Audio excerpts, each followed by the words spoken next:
Bueno, gracias. Buenos días a todos los presentes. Un gusto en poder aportar un granito de arena al grupo de dificultades del aprendizaje. Agradecer a la señora Mariel Vallejos, que fue madre y creadora justamente de uno de los grupos donde estamos trabajando. Al Ministerio de Desarrollo Social, al ministro Adriana Figueroa, a la subsecretaria Mancay Audicio, a la secretaria de Formación y Capacitación del Ministerio, Marisa Lipigual, a la subsecretaria del Área de Violencia del Ministerio de Desarrollo Social, Yasmina Merez, y a todos los presentes que asisten a esta jornada de capacitación que se brinda a través de la plataforma del Instituto Seneca, a quien también mi agradecimiento. Bien, mi ponencia está enfocada desde la educación en el ámbito de la institución escuela, y más específicamente desde la tarea docente en el aula.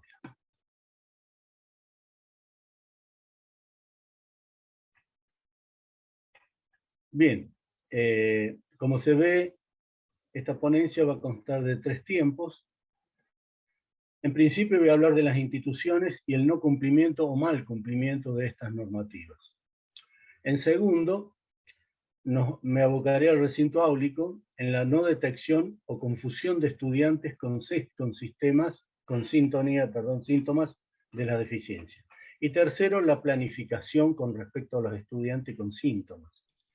En esta tercera parte, digamos, voy a hacer una primera donde posiblemente van a escuchar algún tipo de reclamo, en la segunda también, y para no quedarnos en que esto es una simple catarsis, bueno, este es el diagnóstico, esto es lo que pasa, esto es lo que ocurre, bueno, vamos a ver cómo planteamos soluciones.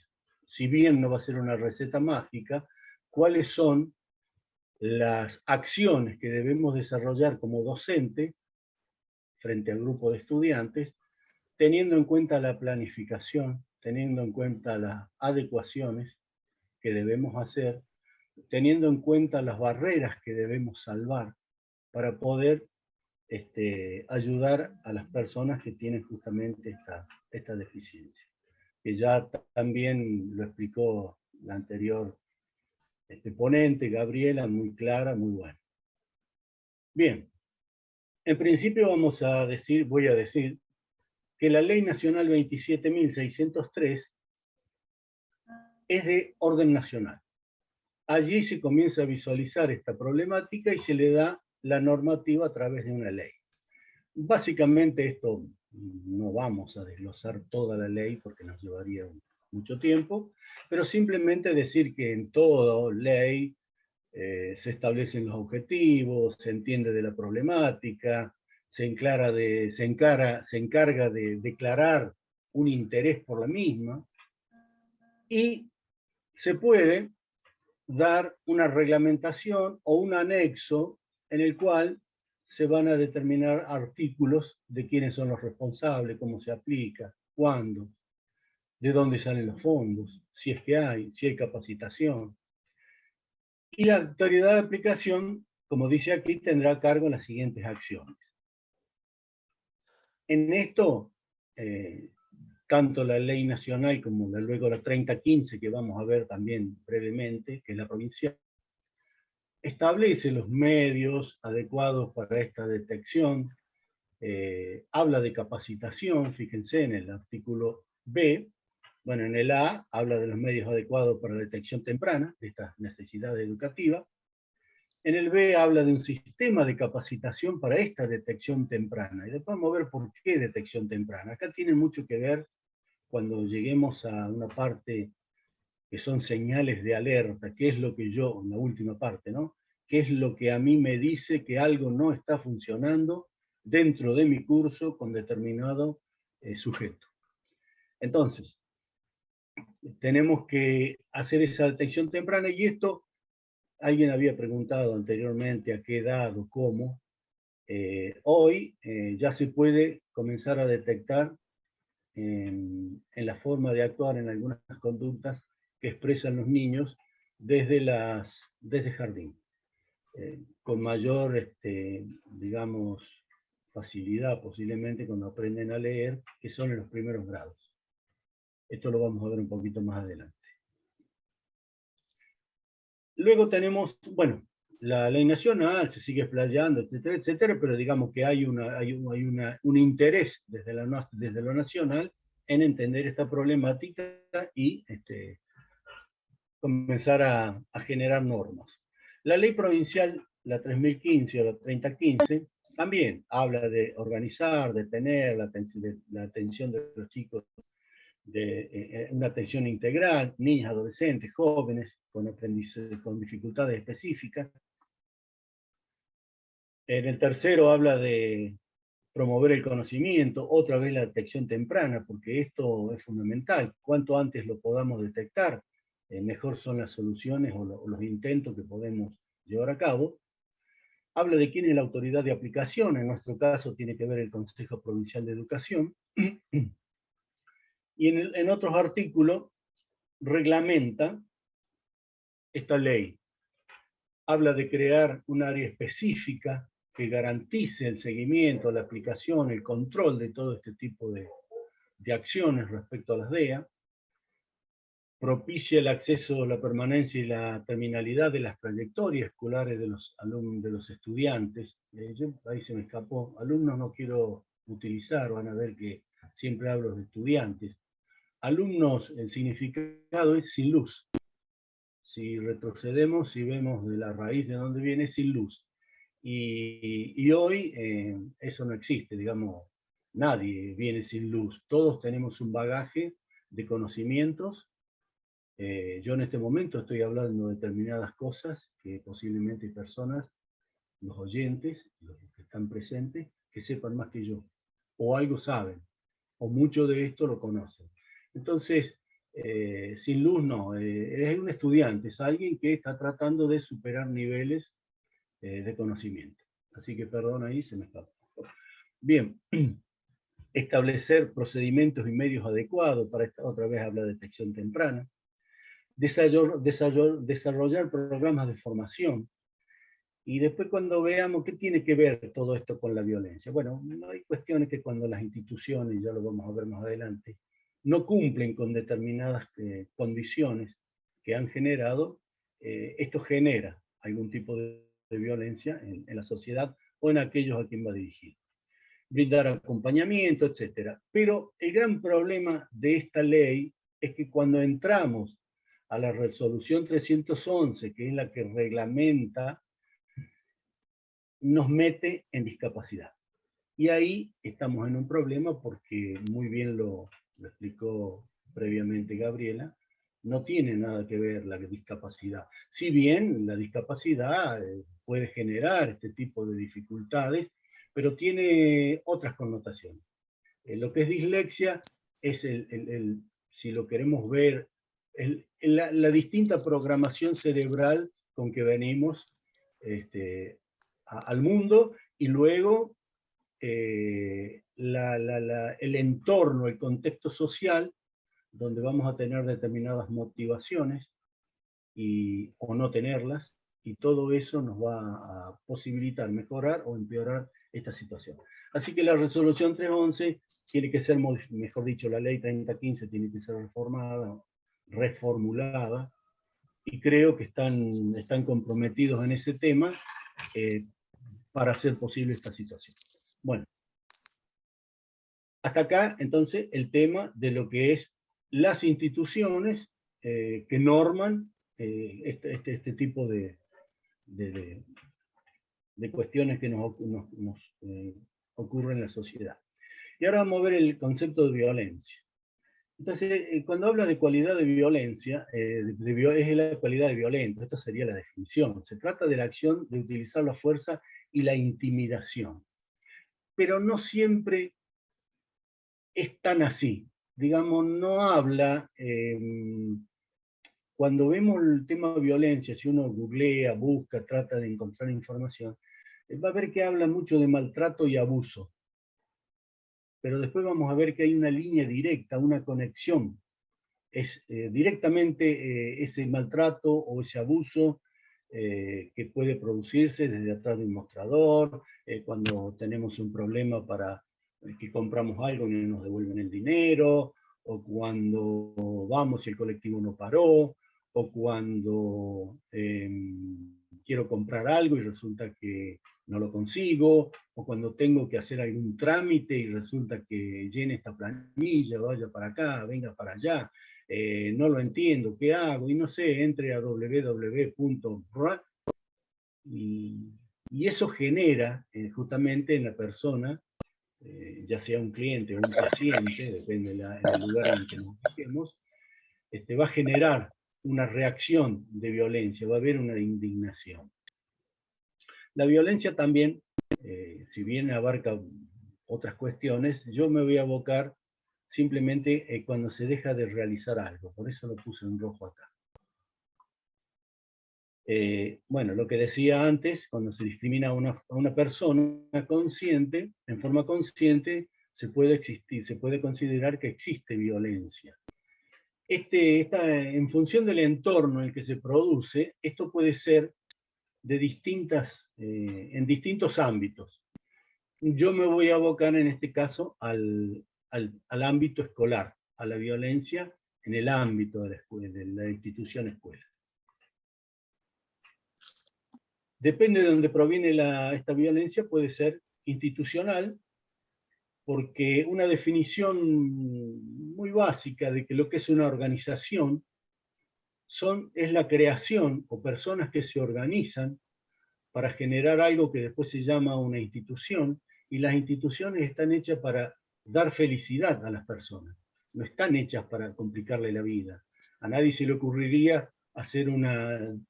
reunirse y llevar a cabo una institución o una organización que le complique la vida a la gente. Eso no existe, no está mal. Lo que pasa es que sí, esas instituciones que debieran ser para la felicidad de los integrantes de una sociedad, a veces están viciadas de determinadas conductas que hacen que se conviertan justamente en algo nocivo, en algo que no funciona como debiera ser. Cuando el Estado, la administración pública o cuando una institución asume la responsabilidad de una determinación, implícitamente nos está diciendo que es capaz de atender mejor y respetar sus derechos. Esto lo van a encontrar, yo voy a hacer algunas breves acotaciones al final, donde ustedes lo van a poder encontrar o ver o buscar. Yo antes le había dicho que no somos sin luz, sino que tenemos la gran posibilidad hoy que si no sabemos algo, podemos a través de lo que es Internet conseguir información y también instruir. Por este motivo, las instituciones no pueden, decía anteriormente, si han asumido el rol de satisfacer las necesidades de las personas, entonces no se puede permitir el abuso. Y justamente esas instituciones deben trabajar para evitar cualquier tipo de maltrato. Y van a ver ustedes que esto del maltrato, esto del abuso, a veces lo hacemos en forma inconsciente. Nosotros cuando veamos la parte del aula, justamente, vamos a comenzar a entender cuáles de nuestras acciones ha ido en esa dirección. Y no por mala persona, porque quiero a propósito dañar a alguien, sino que puede ser por desconocimiento, por falta de capacitación. Esto, tanto el abuso como el maltrato, en encuestas, en el marketing, en postventa, en la parte comercial, y ya también las instituciones de otro orden, como las instituciones educativas, las instituciones formadoras, están haciendo encuestas, están tomando qué es la respuesta que se recibe luego de haber llevado a cabo algún tipo de acción. Y en este caso estamos hablando de calidad. Si buscamos violencia como tal en las instituciones y desde las instituciones vamos a encontrar muchas veces que no habla de violencia. Uno pone, vamos a suponer, pongan ahora en Google violencia institucional y aparece maltrato. También aparece abuso. Pero yo anteriormente les había dicho que el maltrato tiene una línea directa con la violencia. Cualquiera de nosotros, cuando nos sentimos violentados, cuando justamente no nos dan la respuesta correcta, cuando nos complican la vida, cuando nos hacen engorrosa cualquier tipo de trámite que tenemos que hacer, y encima nos atienden mal, de palabra, de gestual, o de las distintas formas que las personas actuamos, nos podemos llegar a poner violentos y, en consecuencia, llevar a cabo alguna acción que, si yo lo razonara, si mi sistema, mi pensamiento racional en ese momento fuera superior al de mis emociones, eh, diría, no, está mal, no puedo accionar de esta manera. Pero ocurre. Somos seres emocionales, por lo tanto, bien, el maltrato. En el maltrato hay distintas maneras, pero yo lo voy a tomar en el aula desde la indiferencia y desde el rechazo. Vamos a dejar de lado la degradación de la persona, suponemos que esto no debiera ocurrir, o la intimidación, sino que me voy a abocar directamente a indiferencia y rechazo. El maltrato escolar.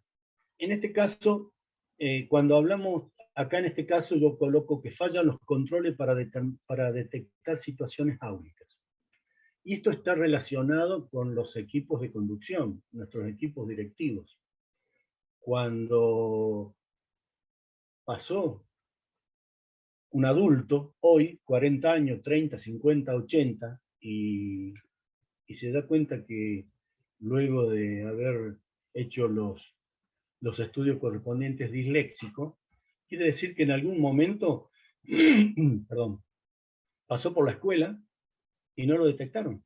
Pasó por primaria, pasó por sala de 3, de 4, ya hay de 2, de 5, jardín, 7 años, 6 años de primaria, 7, 6 años, 5, o depende cómo le fue en secundaria, posiblemente otros 5, 6, 7, 8 digamos que gran parte de su vida ha pasado por las instituciones escolares o educativas.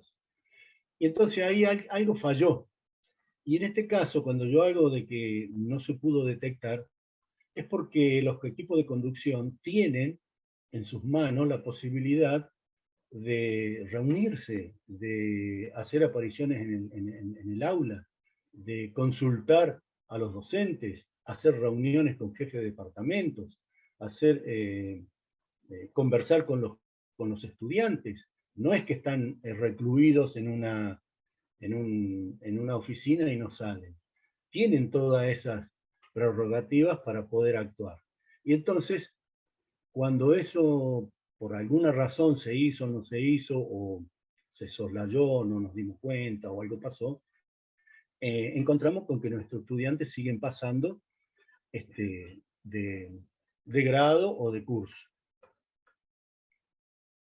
Pueden ocurrir dos tipos de violencia. Uno, cuando el docente ignora los síntomas, esto cuando no nos damos cuenta, no podemos tomar esas señales que yo más adelante voy a colocar. Ese alerta, esa luz amarilla, ese semáforo, no se encendió, algo pasó. Y no es que no lo quiera ver, simplemente que somos distintas personas, distintas formaciones, distintas formas de actuar, y en ese momento puedo ser más o menos observador. Entonces, acá vemos que desatendemos. Entonces, si retrocedemos un poquito, vemos que ahí podemos incurrir en la indiferencia. No me di cuenta, no sé, está ahí, qué sé yo. A veces yo recuerdo, y esto muchos lo van a tener presente, yo he incurrido en estas cosas. Yo, digamos que soy parte de todo esto, de todo lo mal que se ha hecho y que yo he hecho.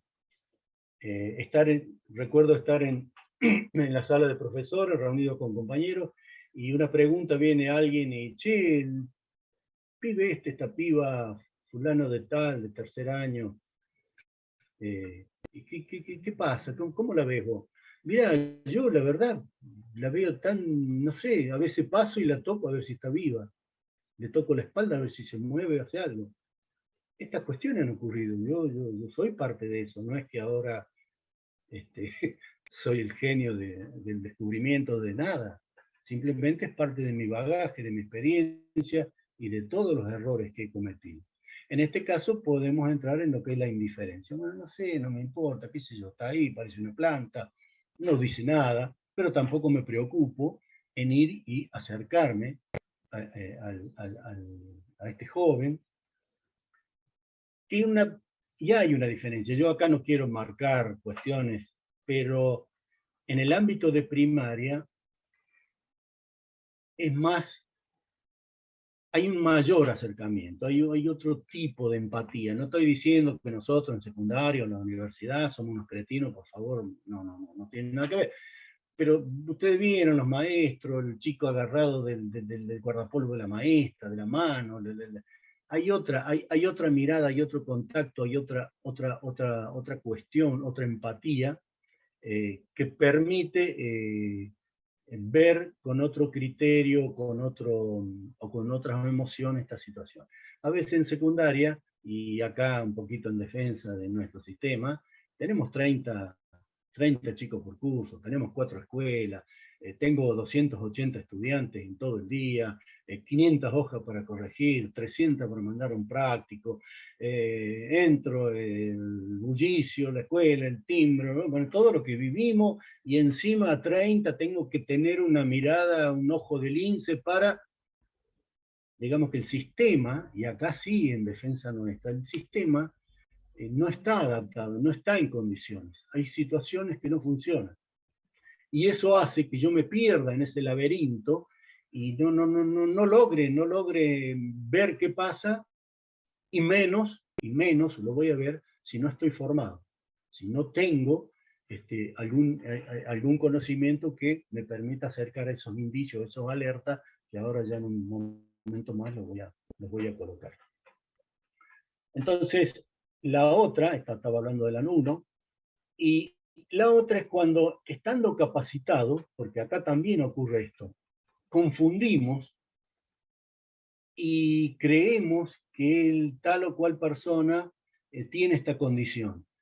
Y resulta que puede ocurrir porque por condiciones socioeconómicas, por el entorno donde se desenvuelve, por esa falta de, de motivación, por esa falta de apoyo desde el hogar, por esa falta de no sé, de un montón de carencias que tienen las personas, entonces no llegan a adquirir esta lectura, esto que nosotros llamamos dislexia, que es la interpretación y la rapidez para poder eh, conjugar letras, palabras y poder expresarnos o leer. Entonces podemos confundir creyendo que es que es dislexia. Y todo esto tiene que ver con cierta violencia por el desconocimiento de las cosas que nos ocurren en el aula. Porque resulta que estoy cometiendo un error. En primer lugar, si no estoy capacitado, si lo desconozco, si no estoy lo predispuesto o no, o no me doy cuenta de las cosas, está pasando algo que no lo controlo. Pero también puede ser que estando capacitado me equivoque y le coloque el título de disléxico a alguien que no lo es. Así que esto hay que estar muy atento a estas cuestiones. Y ahora vamos a ver el tema de, bueno, ¿qué hacemos? Hasta acá está todo muy lindo, la normativa, la 3015, está todo mal, me manda la parte de discapacidad, y, y no es un caso para que un estudiante con dislexia vaya a una escuela especial, no tiene nada que ver. Si bien las personas que están ahí pueden estar preparadas para esto, pero no quiere decir que el estudiante tenga que ir a este tipo de institución. Y aquí la importancia de los docentes es fundamental. Es fundamental por lo que decía antes, porque ahí yo puedo entender o detectar o ver algunas señales que me permitan tener un indicio aproximado. Ahora después vamos a ver que esto no significa que yo diagnostico. Yo docente no diagnostico, no estoy capacitado. Esto tiene que ir a manos de un equipo multidisciplinar. No los tenemos en la escuela propiamente. Y si no, digamos, y el que está capacitado para este tipo de diagnóstico, que es el psicopedagogo o algún profesional en la formación de medicina, un pediatra, que esté formado en estas cuestiones, son los que pueden dar el verdadero diagnóstico de lo que está pasando. Entonces nosotros no diagnosticamos, simplemente observamos, comentamos, nos reunimos con compañeros, dialogamos, voy a asesoría pedagógica, informo de la situación, si no hay asesoría pedagógica, voy al director, al vicedirector, a quien fuere, y le comunico que posiblemente tengo estas condiciones que habría que visualizar. ¿Y por qué digo que deberíamos? Porque no tenemos toda la información. Esto es como en todas las organizaciones. Yo tengo cierta información en el ámbito de mi escuela, pero el directivo tiene información desde el ámbito de supervisión y no tiene, en algunos casos, por qué compartirla conmigo, porque no es información para bajarla a niveles en forma descendente. Y el supervisión tiene información o maneja determinadas cosas que no lo va a bajar a los directivos, pero sí lo tiene una comunicación directa con otros niveles más altos de la organización. Entonces, acá cuando vemos esto que nos ocurre y detectamos estas señales, entonces debemos acudir a alguien. Y en este caso es a un compañero, en este caso nuestro jefe de departamento, o asesoría pedagógica, o al directivo, para comentar qué es lo que está ocurriendo. Y de ahí en conjunto ver, bueno, tenemos este problema, el que diagnostica es otra persona y trataremos de que comunicarnos con la familia y que la familia, bueno, acá ya me estoy metiendo, me estoy adelantando un poquito, vaya al lugar que tenga que ir para encontrar la información que corresponde. Bueno, en el caso que decía de los docentes, es imprescindible conocer a nuestros estudiantes. Nos lleva tiempo, es verdad. Yo decía al principio del tema de los maestros la diferencia con secundaria. Por ciclos, posiblemente, ese mismo niño tenga a la misma maestra y alguna otra maestra que acude con algún conocimiento distinto del que maneja la maestra de grado para poder funcionar como apoyatura. Pero nosotros entramos a la escuela, hola, buen día, ¿qué tal? Primer año, 32 pibes, y ahí estamos, ahí tengo la lista, y no tengo ningún antecedente. Es más, fíjense cómo funcionan las cosas. Yo recién ahora, nos van a enviar todos los expedientes de los estudiantes que han ingresado primer año. Por lo tanto, desde asesoría pedagógica, no he podido tener una mirada muy general, muy abarcativa, sino que lo único que he tenido, tengo en mis manos, y que a veces puede ser o no confiable, es una entrevista con la familia, si vino. Y posiblemente algunas cuestiones a esa familia le dé vergüenza expresarla, por lo tanto no están. Pero en el transcurso de 7 años o de 6 años en primaria, sí deben haber ocurrido cosas, y sí estas cosas se han detectado, y todo esto debe estar en ese expediente o en ese archivo que corresponde a cada estudiante en particular. Entonces, en secundaria se nos dificulta bastante, por eso yo hablaba al principio que con las maestras por ciclo es diferente porque tienen más tiempo, tienen otro tipo de contacto con los chicos. Las personas, los docentes son las personas que están más en contacto con los estudiantes. Muchas veces hay algún tipo de equivocación, de creer que desde algún sector, tanto el directivo como asesoría pedagógica, me tiene que dar información o tiene información, a veces no la tenemos. Y el único que sabe, el único que realmente interactúa a diario o 2 o 3 veces por semana en sus horas de cátedra, es el docente. No entra nadie al aula, y a lo sumo entramos cuando hay una observación de clase, pero es una vez cada tanto, eso no es que pasa todos los días. Entonces el que tiene el mayor contacto, el que genera ese clima de confianza entre, entre su grupo de estudiantes, es el docente.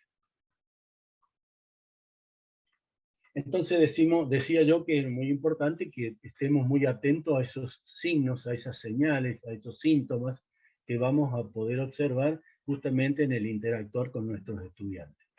Y decía acá, vuelvo a repetir, bueno, me adelanté yo antes, que no diagnosticamos, sino que hacemos un seguimiento que nos permite encontrar a esos alertas, esos indicios de que hay alguna anomalía, algún problema, algo me está perjudicando, hay algo que no logro, no sé si soy yo o es el estudiante, pero hay un grupo que sí, que la mayoría me entiende y logra, y hay otro que no.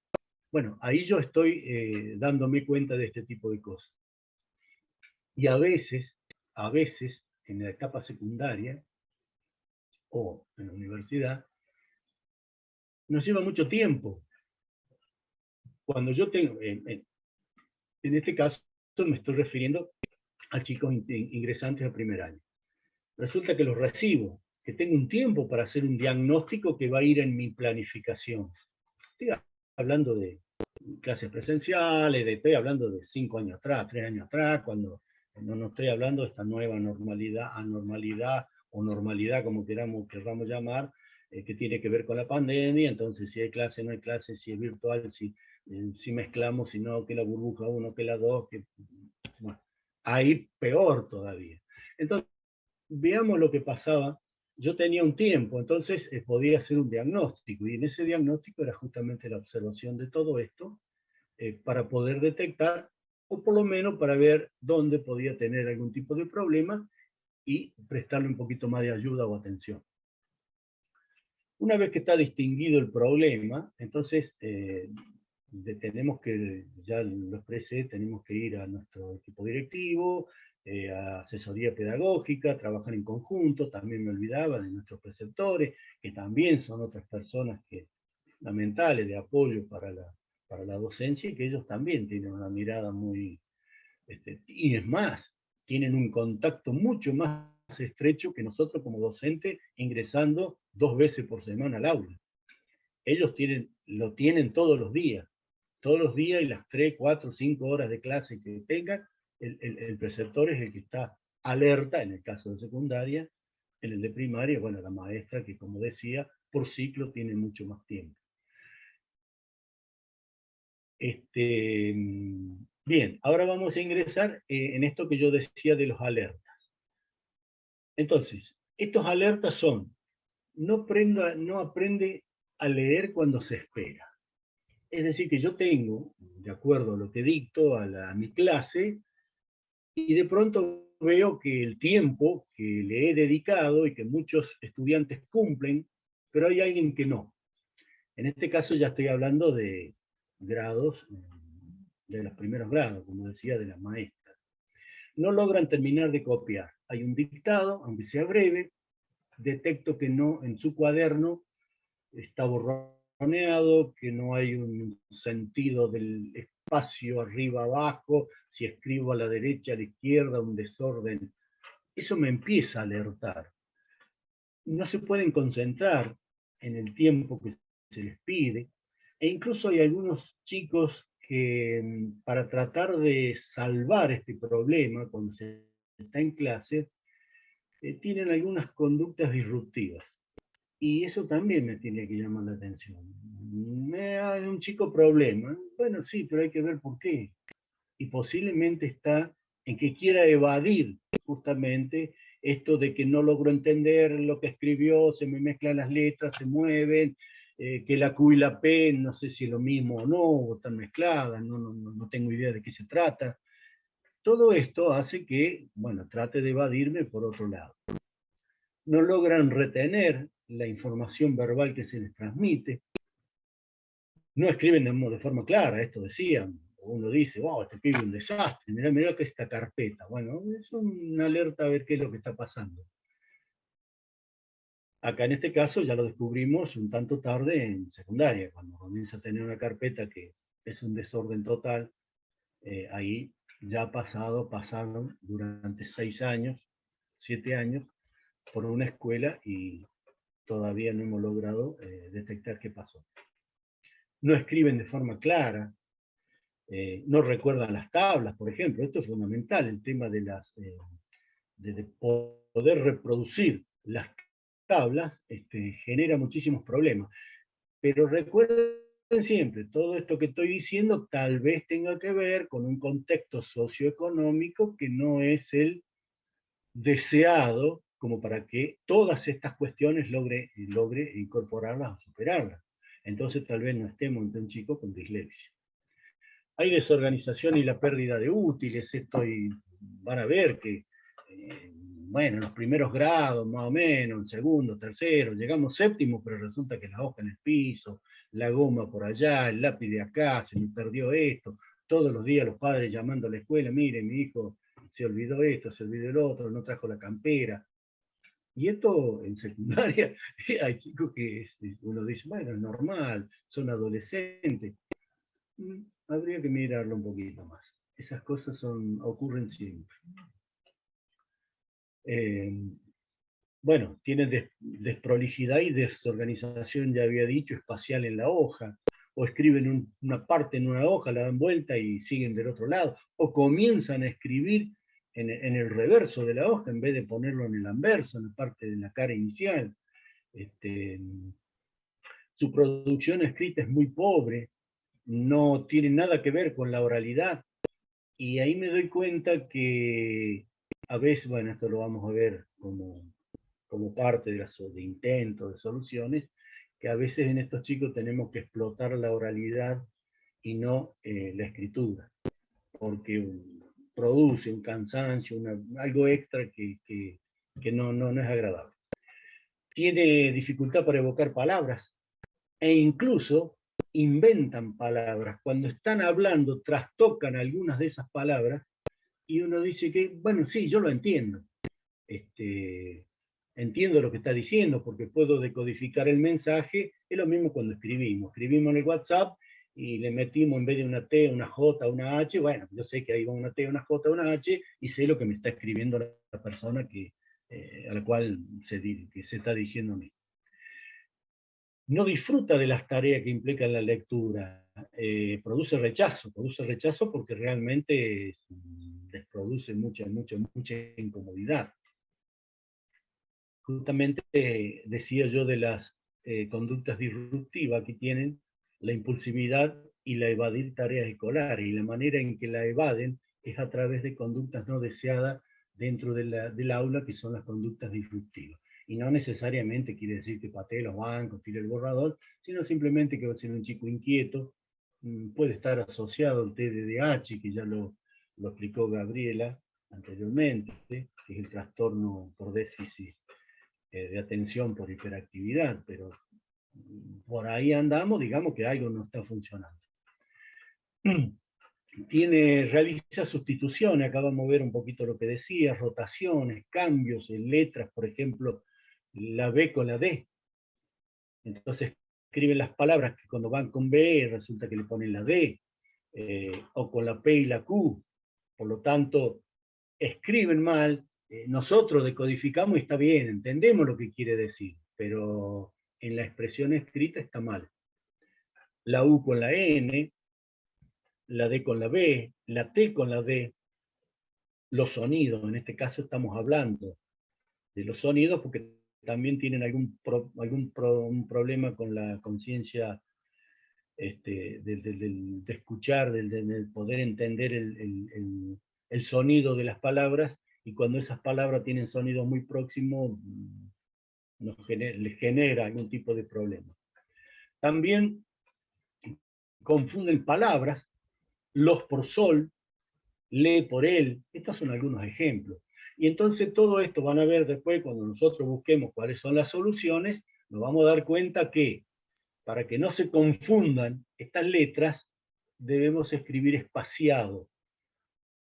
Cuando se les produce esta confusión de palabras, debemos utilizar algún tipo de escritura lo más clara posible. Y ustedes me dirán, bueno, sí, pues yo tengo que escribir en un pizarrón y no voy a andar haciendo entre hoy es viernes, usar 2 metros de distancia. No, en este caso estamos hablando porque cuando hagamos adecuaciones nos vamos a tener que dedicar una gran parte de nuestro tiempo, no digo exclusivo, pero dedicar al estudiante con esta problemática.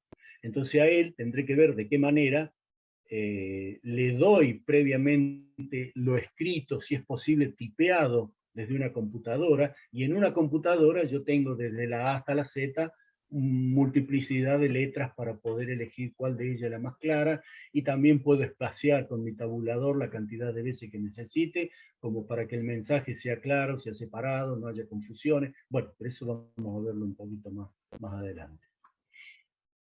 Bien, es las estrategias pedagógicas. Una vez que nosotros estamos ante estas señales, debemos darlo algún tipo de modo de acción. Bueno, ¿qué hago?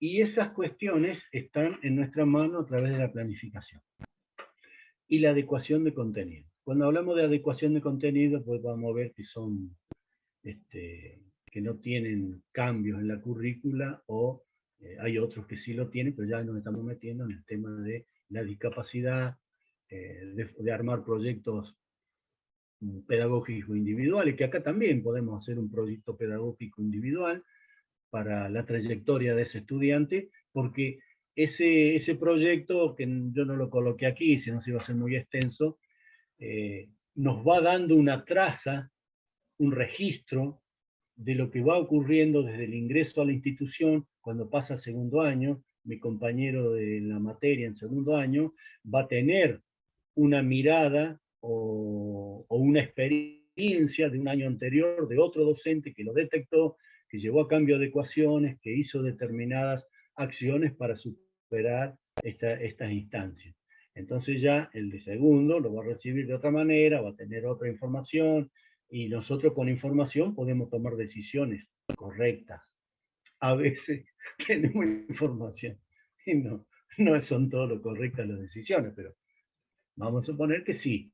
Y esto seguimos trasladando tercero, cuarto, quinto, sexto, lo que sea. Entonces hay una traza. Yo puedo hacer un seguimiento de lo que viene ocurriendo con tal o cual estudiante. Bien, en nuestras estrategias, cuando nosotros tenemos ya más o menos en claro, sabemos que ya la psicopedagoga o el psicopedagogo o el pediatra o la persona instruida en esta problemática nos da el ok, que sí, que estamos frente a un inconveniente, en este caso, a una dislexia. Entonces lo que nosotros tenemos que hacer es confeccionar un perfil de fortalezas y debilidades. Y acá en este perfil que yo voy a hacer de mi estudiante, es qué es lo bueno y qué es lo malo, qué es lo que hace bien y qué es lo que no hace bien. Y cuando digo bueno y malo, es lo que yo voy a hacer para poder satisfacer este problema, para poder dar una solución, o al menos intentar solucionar este problema. Entonces, con la confección del perfil, donde voy a tener, bueno, qué fortalezas tiene, es proactivo, es un chico colaborativo, trabaja muy bien en grupo, puedo utilizar, entonces ahí me doy cuenta que puedo utilizar el grupo de compañeros para trabajos colaborativos, trabajar por proyectos. Bueno, las formas que ustedes consideren dependen en el ciclo de la escuela que estén, o en secundaria o en la universidad. En las debilidades, bueno, ahí tendré que poner todas esas debilidades que primero fueron alertas, pero confirmadas, ya son debilidades. Acá nosotros cuando veíamos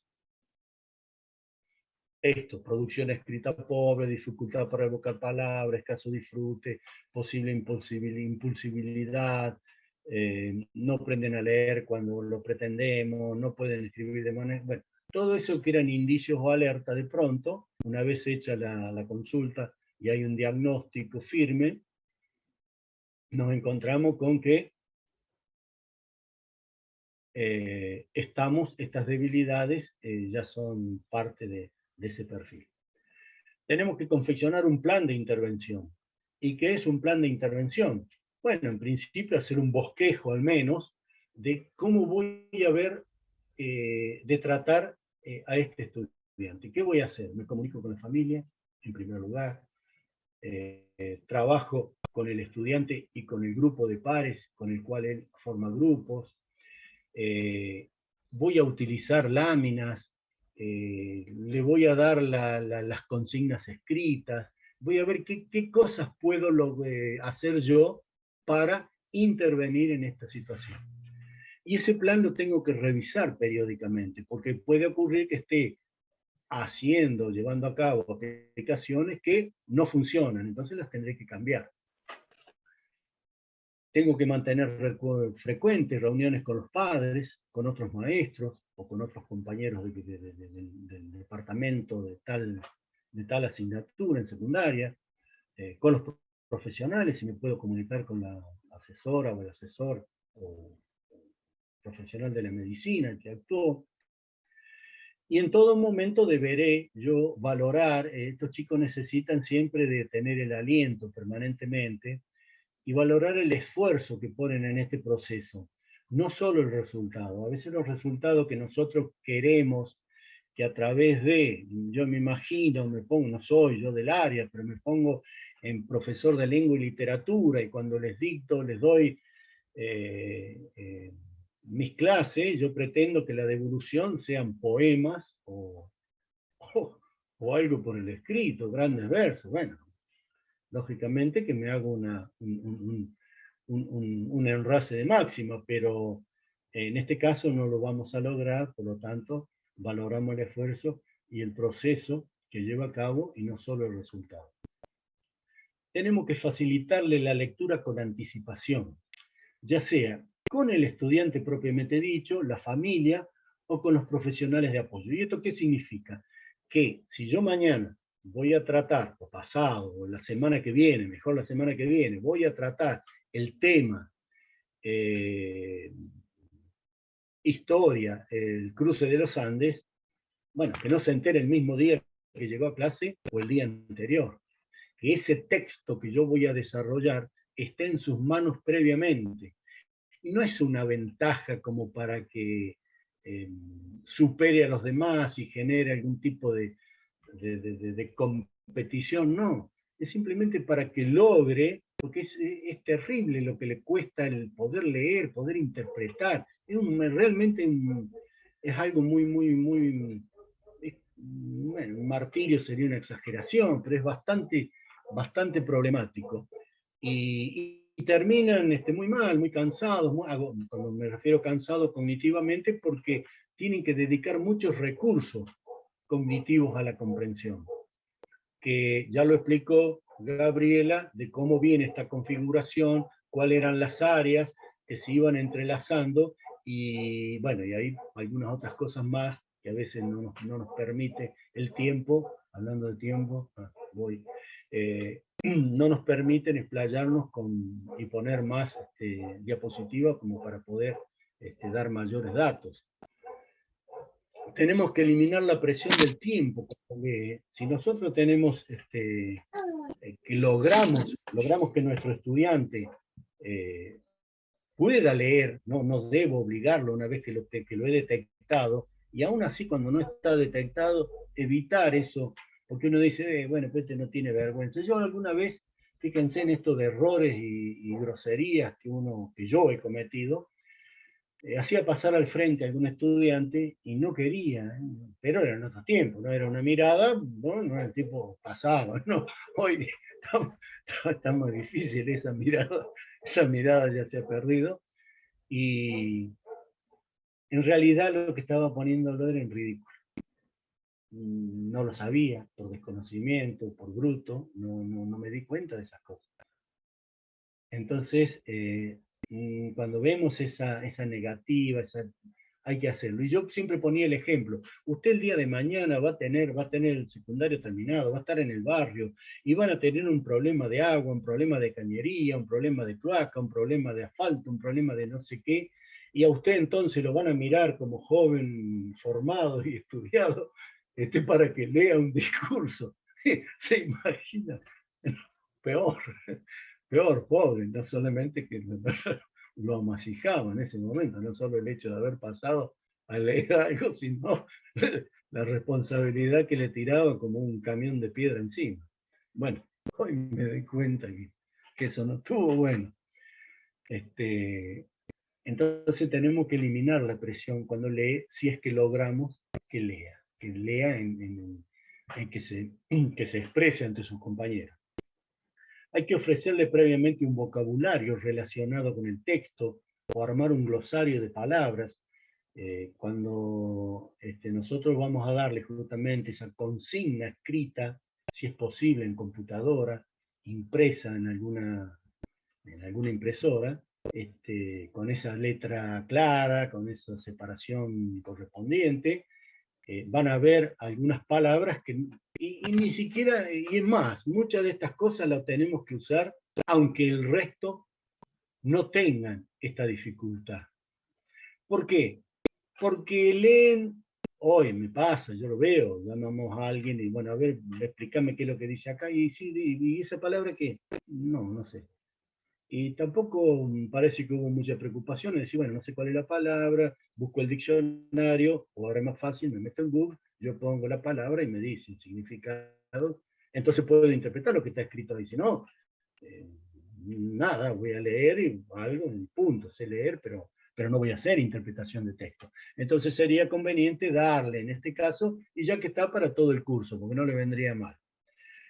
Bueno, y acá destacar las palabras nuevas, y algo muy fundamental que es usar material de apoyo visual. Tenemos la posibilidad de pasar con algunas diapositivas o algo, algún instrumento tecnológico. Si no lo tenemos, láminas. Láminas a la vieja usanza, colocamos la lámina con las letras bien claras, bien separadas, para que ese apoyo es fundamental. Recuerden ustedes que un símbolo, una señal, dice muchísimas cosas. Me pongo en situación, voy en mi auto, veo un cartel amarillo, o rojo en el costado, al medio amarillo, un chico con guardapolvo, y inmediatamente me doy cuenta que es escuela, disminuyo la velocidad y me pongo, si yo quisiera relatar eso, digo, vengo manejando mi auto, vengo a 60, debo disminuir a 20, hay chicos, se pueden cruzar, los chicos a veces no miran, todo eso me dio la señal, todo eso. Por eso decimos que a veces una señal vale más que 1000 palabras. Entonces es importante trabajar con imágenes. Seguimos.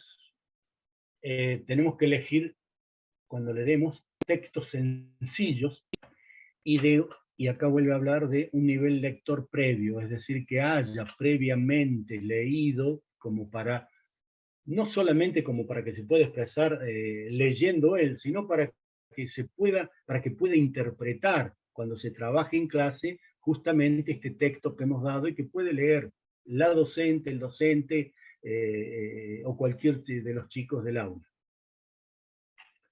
Tenemos que permitirle el uso de tecnología y acá en este punto hay que hay que sensibilizar al grupo de compañeros.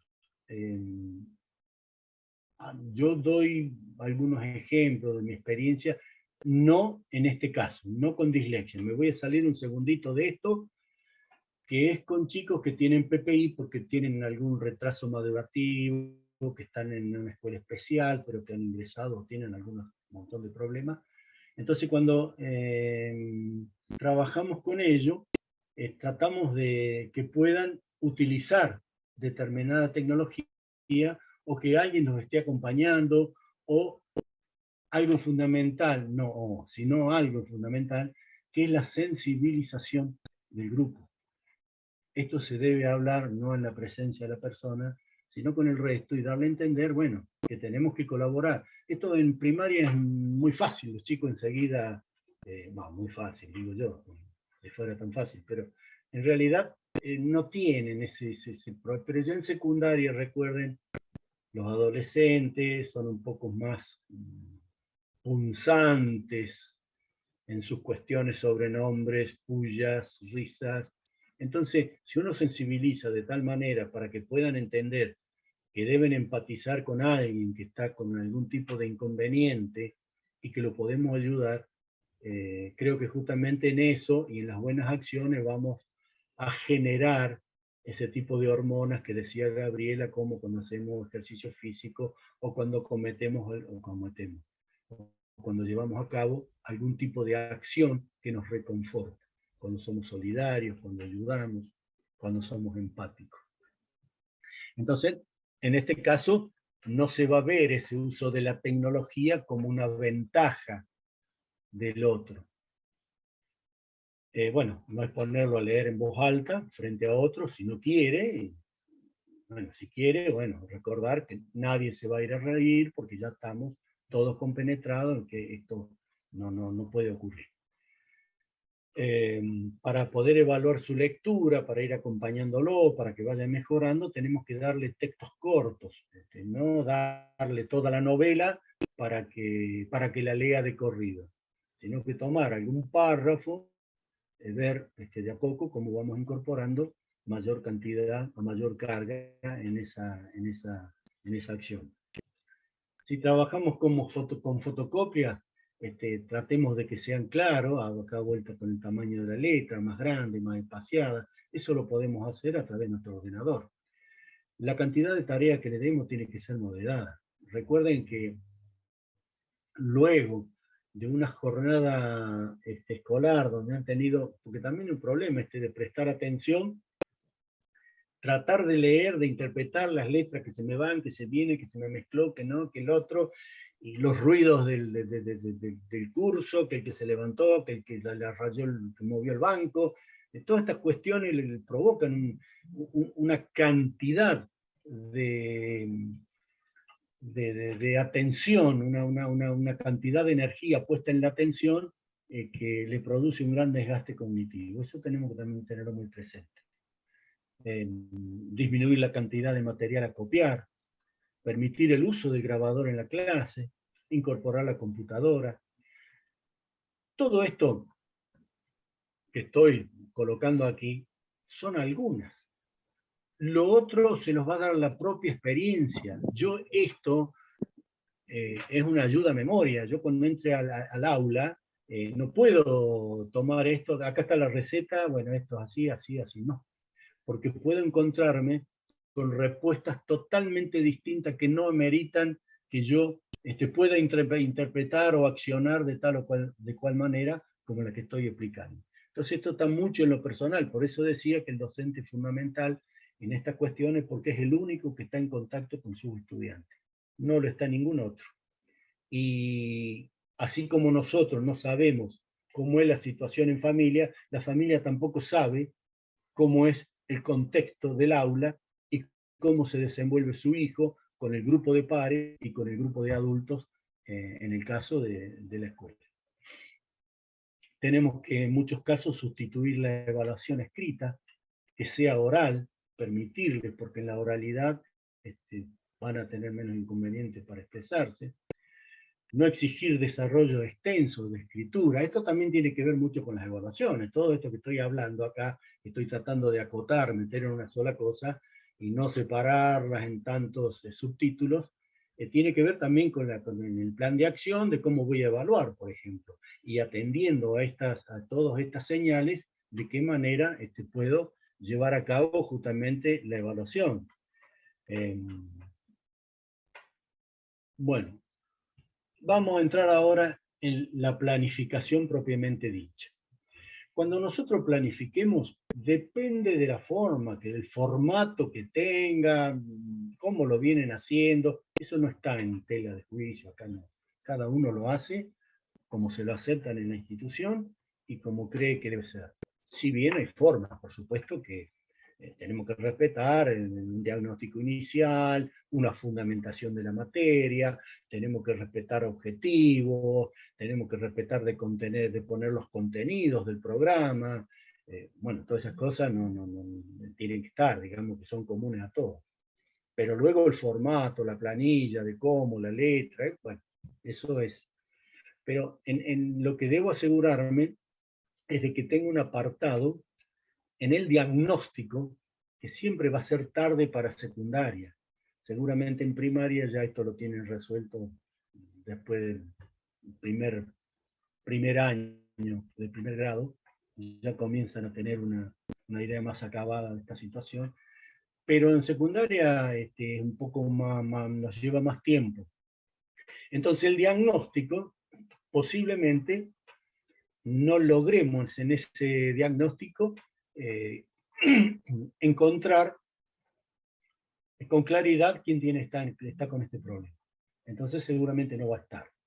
Entonces, como no alcances el tiempo, una vez que nosotros lo detectemos, debemos informar, nuevamente vuelvo, lo informo al directivo, lo informo a mis compañeros docentes, el jefe de departamento, trabajo con asesoría pedagógica, uno de los principales lugares que debo dirigirme, converso con el preceptor, converso con el resto de los alumnos, etcétera, etcétera, pero debo dejar lugar en mi planificación un anexo, la posibilidad de colocar un anexo.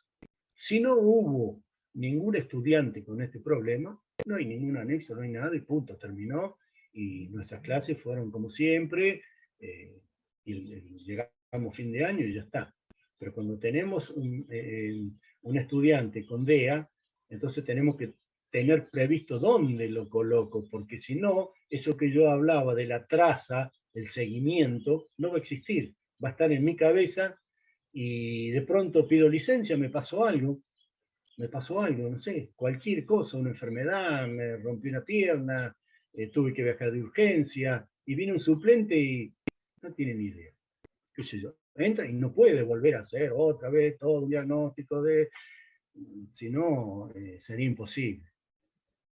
Entonces, como el tiempo al principio no va a alcanzar, pero yo soy el docente del curso y se supone que voy a seguir, hago este anexo donde estará el diagnóstico que va Rodolfo, a servir. disculpa, te quedan 10 minutos. Bueno, gracias. Es la mejor noticia.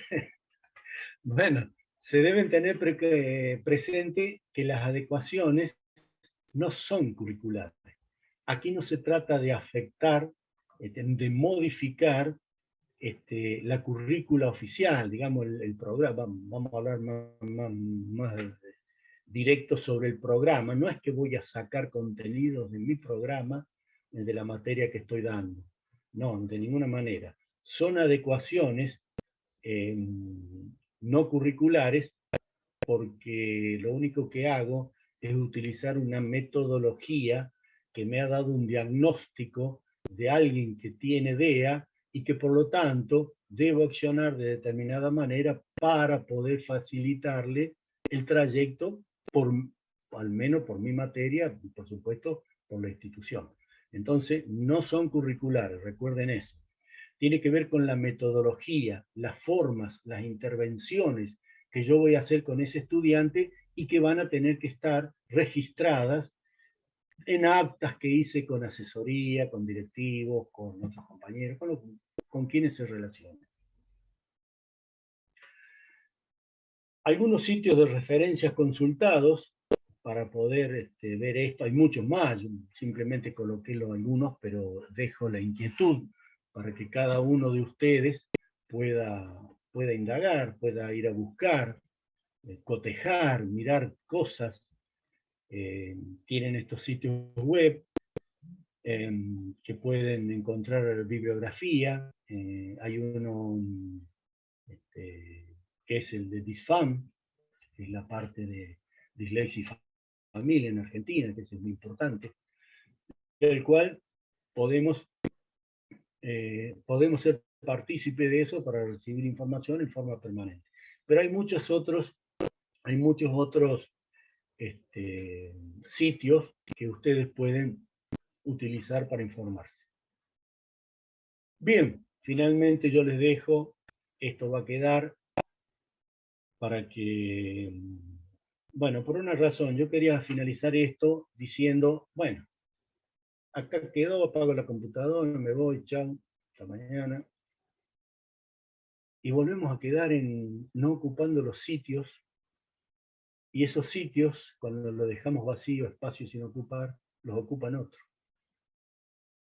Entonces, doy, tiro como una idea, no quiere decir que deba ser así, ni que yo esté en lo correcto, es que podamos conformar grupos. Acá hay gente que yo veía que entraba de San Martín de los Andes, de distintas localidades, perdón, de Junín de los Andes, de San Martín también, distintas localidades de nuestra provincia, de que podamos organizarnos en grupos, por ejemplo, de los que participamos hoy, y comenzar a generar ese tipo de grupos de información, de compartir ideas, de compartir experiencias, de compartir bibliografía, de compartir todo aquello que sea en beneficio de nuestros estudiantes.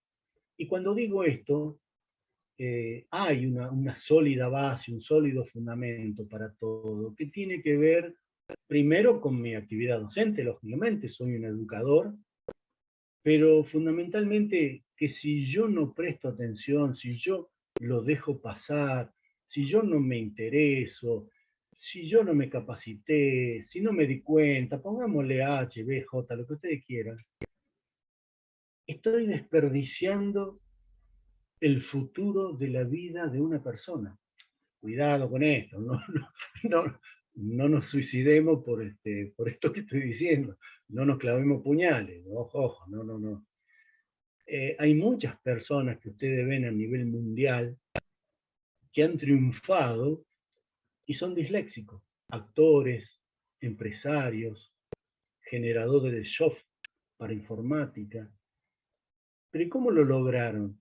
Bueno, una de las capacidades que tiene el ser humano es cuando no tiene las herramientas adecuadas, esa configuración en el cerebro, produce otras.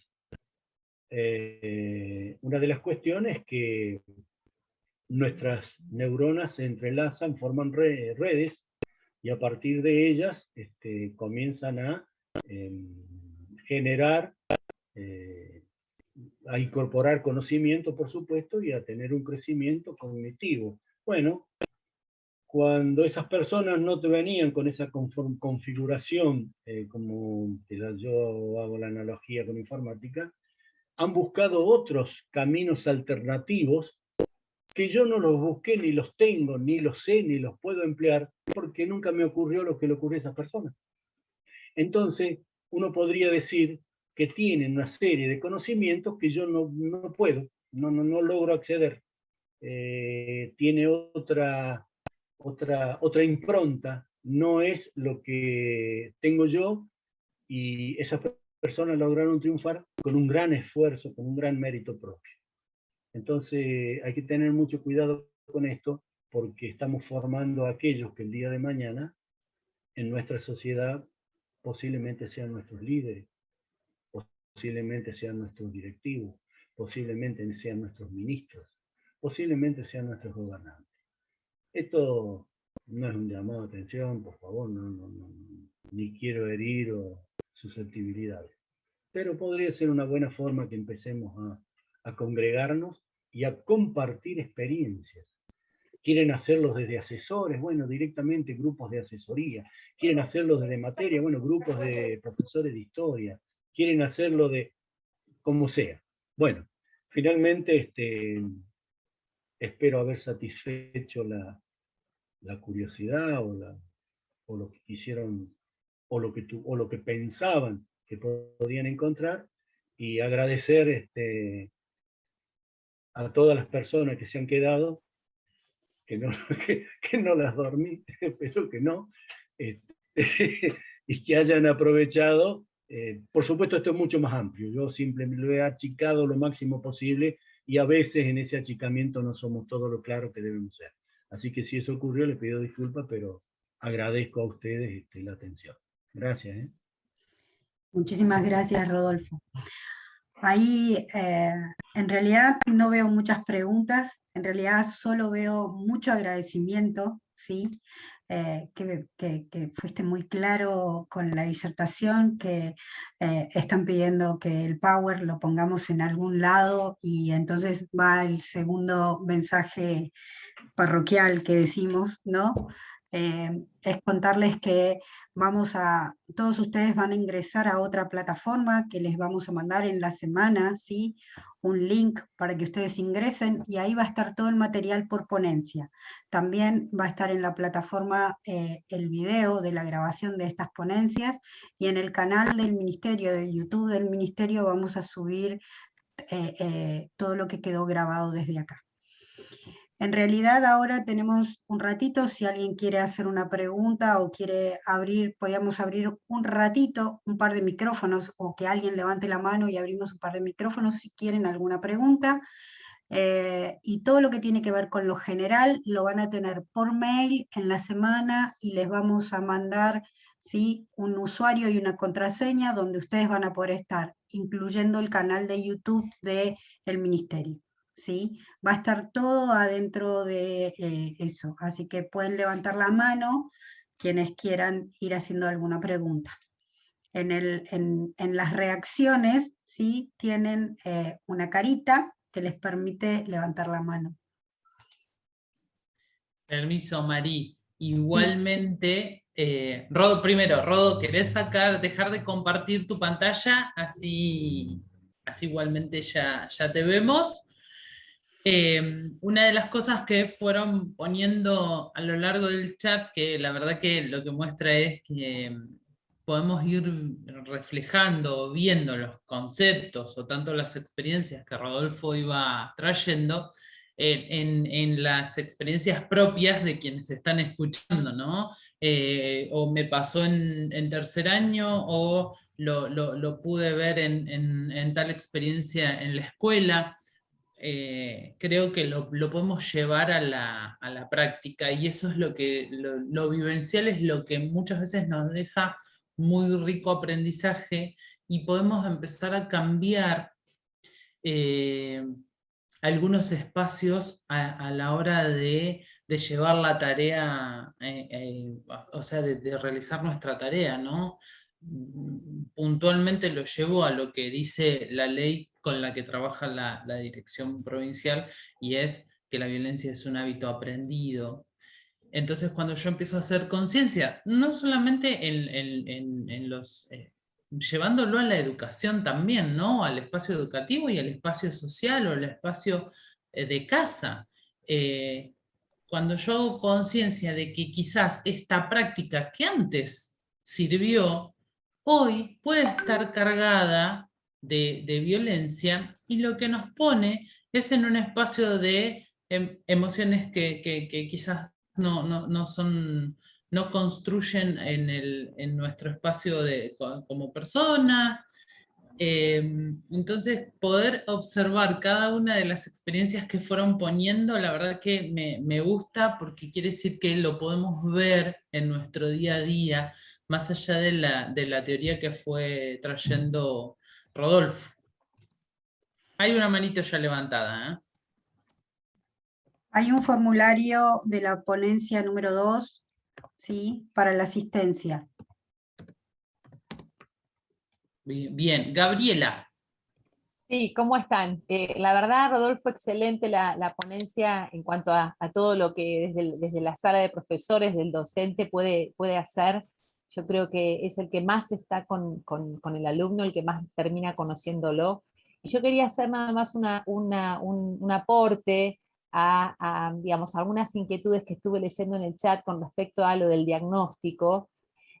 Para por lo menos abrir esta posibilidad de que no necesitamos equipo de psicopedagogía para empezar a hacer adecuaciones o para empezar a actuar. Ahora ya más el concepto, nosotros desde la Sociedad Argentina de Pediatría estamos buscando, por ejemplo, en una investigación que estamos haciendo y llevando a cabo, predictores de dislexia y de dificultades del aprendizaje en chicos de 4 o 5 años.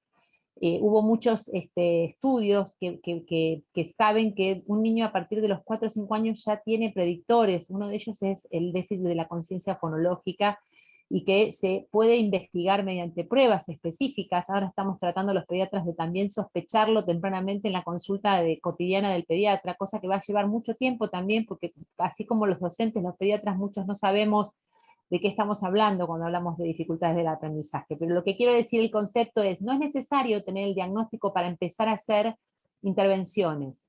Y esto es, digamos, nuestro sistema educativo en general es bastante uniforme en cuanto a contenidos que los chicos tienen que alcanzar, etc. Entendiendo la diversidad en muchos lugares del mundo, ya se están haciendo intervenciones en chicos aunque no tengan diagnósticos, o sea, se separan en grupos y se hace un refuerzo sobre los chicos.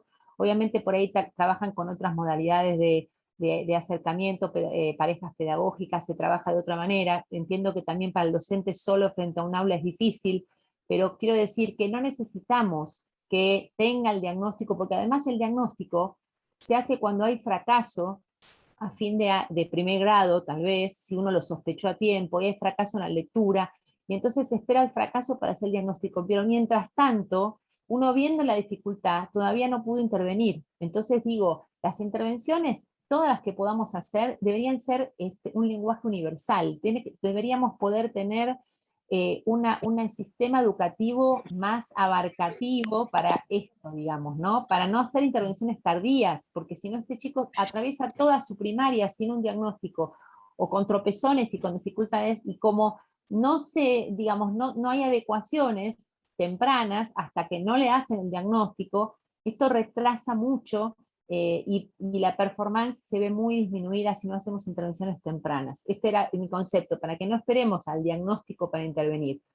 Porque el diagnóstico no va a cambiar, porque supongamos que tiene una dificultad del aprendizaje por otra razón, porque tiene TDAH y no tiene dislexia, pero la TDAH también, la desatención genera dificultad de aprendizaje. Entonces, si bien uno tiene que enseguida a un chico con TDAH o con sospecha buscar el diagnóstico, la intervención sería tener herramientas para capacitarnos para manejar niños diferentes. Obviamente que en el TDAH específicamente se necesita un diagnóstico temprano para poder eventualmente intervenir terapéuticamente, pero en un niño disléxico la terapeuta es la adecuación. Lo que uno hace más que nada es poder adecuarlo. Obviamente, cuanto más temprano tengamos el diagnóstico mejor, pero no esperemos a que alguien nos diga, bueno, el diagnóstico es este, porque si no, nos perdemos un tiempo muy valioso como docentes, ¿no? Nada más era mi aporte. Susana tiene la mano levantada.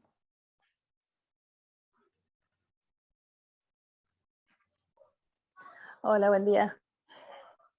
Sí, mi consulta era, yo soy MAP, maestra de apoyo en nivel primario, y tenemos un alumno estudiante con dislexia en 4º grado, y charlando con las familias, por ahí ha sufrido, bueno, varios cambios, bueno, por diferentes razones, ¿no? De docente de grado, y yo lo que había escrito por el chat era si tenemos que favorecer la oralidad, sobre todo ahora que estamos en la virtualidad.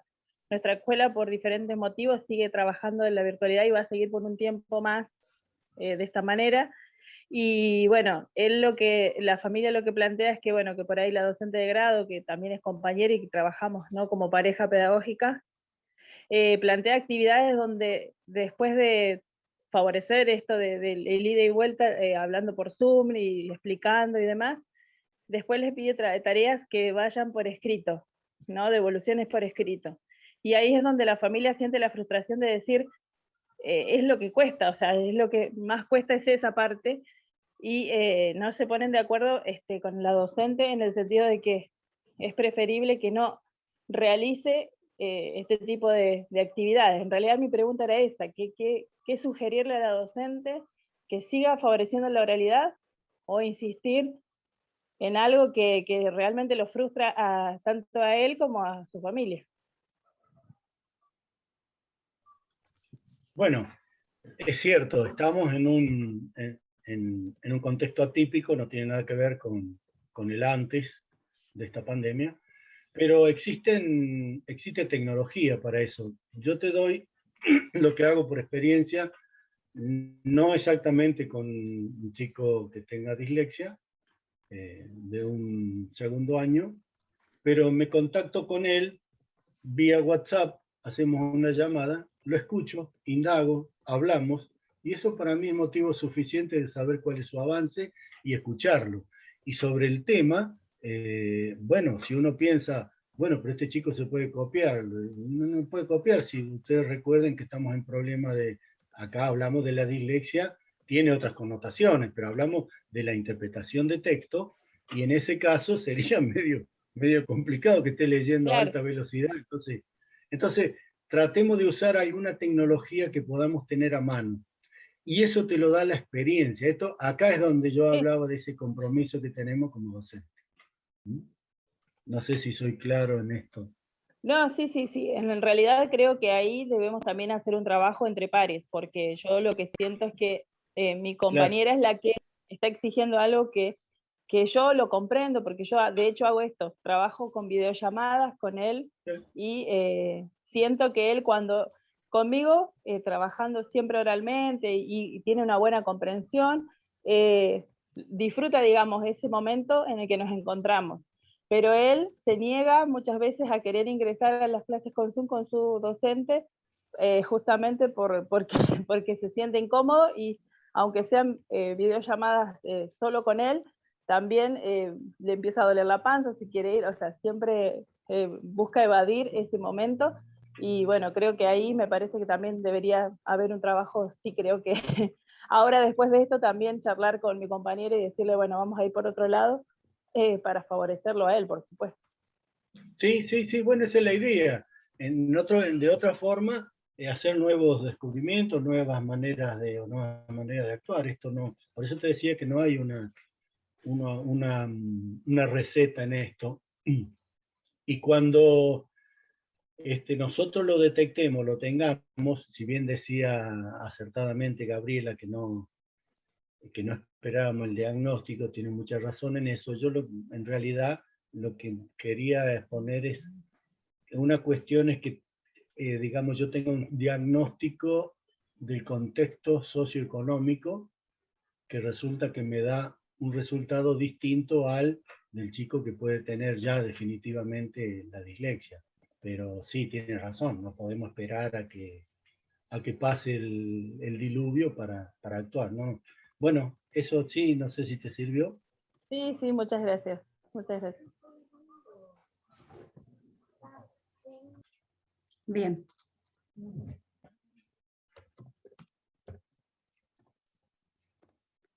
Perdón, estaba contestando algo en el chat y estamos teniendo mala conectividad en todos lados y la gente va entrando y saliendo todo el tiempo.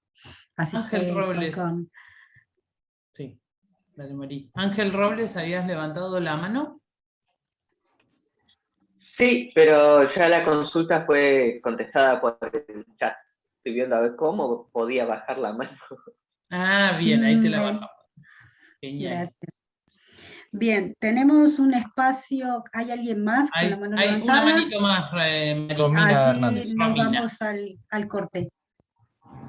¿Romina? Hola, buenos días. Bueno, me Buenas. pareció muy interesante la capacitación. En este caso yo quisiera consultar si sería más apropiado para trabajar con chicos con dislexia, trabajar desde la conciencia fonodióloga. Y sería apropiado para trabajar con los chicos, digamos, desde este lado, a la hora de enseñar la lectoescritura, trabajarla con la conciencia fonodióloga. No, bueno, es tan mala la conexión, no entendí. A ver si yo creo que escuché. Está hablando de si podemos trabajar con la conciencia fonoaudiológica o con un equipo fonoaudiológico. Conciencia persona con- fonológica. Cuando Bien, se refiere a la ok, conciencia gracias. fonológica. Bien, gracias, Mariel. Claro, en ese caso lo que va a tener que actuar en esta situación va a ser en la psicopedagoga que esté interactuando con ese chico. Si bien nosotros podemos reforzar esa conciencia a través de algún tipo de ejercitación, hay muchas cosas que no pude exponer, pero sí se puede trabajar desde